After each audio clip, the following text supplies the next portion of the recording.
ನಿಮಗೆ ಕೊಟ್ಟಂತಹ ಪ್ರಶ್ನೆ ಹೆಚ್ಚು ಸಾಂದ್ರತೆಯ ಪ್ರದೇಶದಿಂದ ಕಡಿಮೆ ಸಾಂದ್ರತೆಯ ಪ್ರದೇಶಕ್ಕೆ ಕಣಗಳು ಅಥವಾ ಅಣುಗಳ ಚಲನೆಯನ್ನು ಏನು ಅಂತ ಕರೀತಾರೆ ಅಂತ.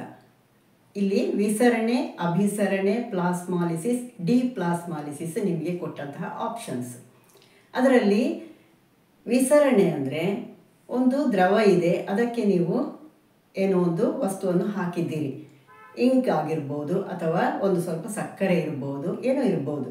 ಅದು ಹೆಚ್ಚು ಸಾಂದ್ರತೆಯ ಪ್ರದೇಶದಿಂದ ಕಡಿಮೆ ಸಾಂದ್ರತೆಯ ಪ್ರದೇಶಕ್ಕೆ ಹರಡಿಕೊಂಡು ಹೋಗ್ತದೆ, ಪ್ರಸರಣ ಆಗ್ತದೆ. ಇದನ್ನು ನಾವು ವಿಸರಣೆ ಅಂತ ಕರೆಯುವಂಥದ್ದು.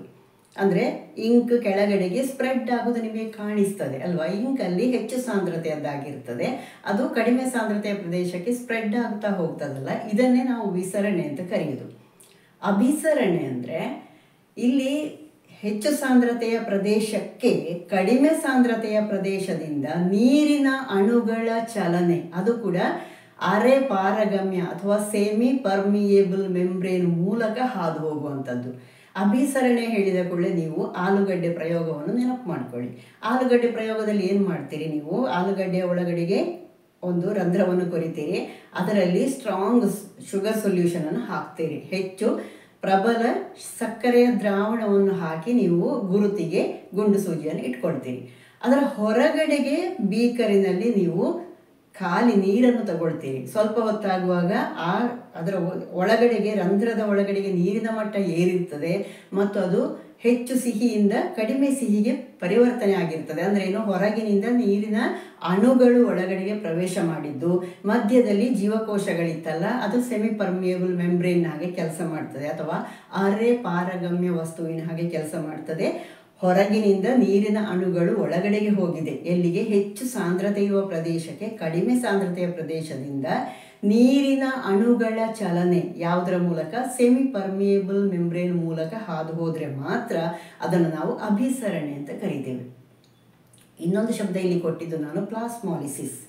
ನೀವು ಮಾವಿನ ಮಿಡಿಯನ್ನು ಉಪ್ಪಿನ ನೀರಿನಲ್ಲಿ ಹಾಕ್ತೀರಿ ಅಲ್ವಾ, ಆಗ ಏನಾಗ್ತದೆ, ಆ ಮಾವಿನ ಮಿಡಿ ರೌಂಡ್ ಇದ್ದದ್ದು ಅದು ಚಪ್ಪಟೆಯಾಗಿ ರಿಂಕಲ್ಸ್ ಬರ್ತದೆ ಅದರಲ್ಲಿ ಅಲ್ವಾ. ಅಂದರೆ ಅದರಿಂದ ನೀರಿನ ಕಣಗಳ ಚಲನೆ ಹೊರಗಡೆಗಾಗಿರ್ತದೆ. ಅಂದರೆ ಅಲ್ಲಿ ಹೆಚ್ಚು ಸಾಂದ್ರತೆ ಇತ್ತು, ಹೆಚ್ಚು ಸಾಂದ್ರತೆಯ ಪ್ರದೇಶದಿಂದ ಕಡಿಮೆ ಸಾಂದ್ರತೆಯ ಪ್ರದೇಶಕ್ಕೆ ಅಲ್ಲಿ ಆ ಸಿಪ್ಪೆಯಿಂದ, ಅಂದರೆ ಆ ಜೀವಕೋಶ ಪದರ ಇದೆಯಲ್ಲ, ಅವುಗಳಿಂದ ನೀರಿನ ಅಂಶ ಹೊರಗೆ ಬರುವಂತಹ ಪ್ರಕ್ರಿಯೆಯನ್ನು ನಾವು ಪ್ಲಾಸ್ಮಾಲಿಸಿಸ್ ಅಂತ ಕರೆಯೋದು.